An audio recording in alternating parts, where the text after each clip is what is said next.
thoracolumbar junction is incredibly important for range of motion through thoracic extension, rotation, scapular rhythm and range of motion, as well as lower back health. This next pattern is going to help, the next two patterns are going to help this out quite significantly. So first one, we're going to put it in the thoracolumbar junction, which is basically the base of your scapula in terms of a simple way to figure out where you are.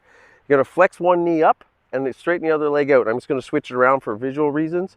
I'm going to try and keep the connection. I'm going to inhale diaphragmatically, and then I'm going to exhale. When I exhale, I'm going to try and open up the chest more so than the abdominal area. So I'm going to try and open up the chest or really extend through the thorax.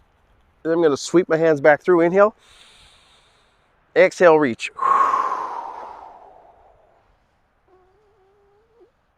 Every rep, I'm going to try and keep my arms closer to the ground. Inhale, exhale, reach.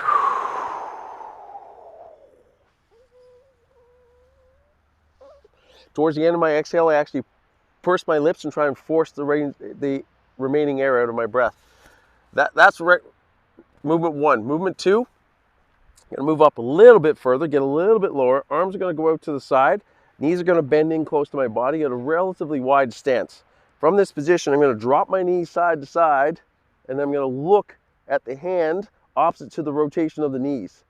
I'm going to drop my knees the opposite direction. I'm just going to go side to side, and as I do so, I'm going to keep pushing that top knee down further and further and further, pulling down through this hand, looking further to that direction, towards that direction. Inhale, exhale.